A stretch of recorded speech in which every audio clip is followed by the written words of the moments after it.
Lockdown 5च्या टप्प्यात काही प्रमाणात व्यापार करण्यासाठी दुकानदारांना दुकान उघडण्याची सवलत शासनाने दिली आहे। परंतु दुसरीकडे कंटेनमेंट झोनमधील राहणाऱ्या दुकानदारांना दुकान उघडण्यास किंवा तशा परिसरातील आपल्या दुकानातील काम करणाऱ्या कर्मचाऱ्यांसंबंधी पाबंदी लावली आहे।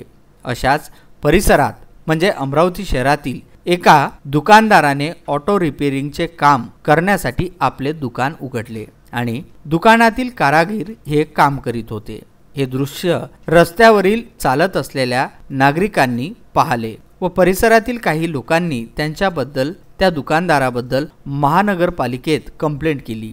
त्या आधारे माहिती घेताना कर्मचारी हे अमरावती शहरातील जमील कॉलनी परिसरातील पॅराडाइज नगर येथे गेले व कंटेनमेंट झोनमधील आढळलेले हे दृश्य पाहून त्यावेळी त्यांनी गॅरेज बंद करण्यासाठी सांगितले व परवानगी भेटल्याशिवाय हे गॅरेज उघडू नये असे सांगण्यात आले।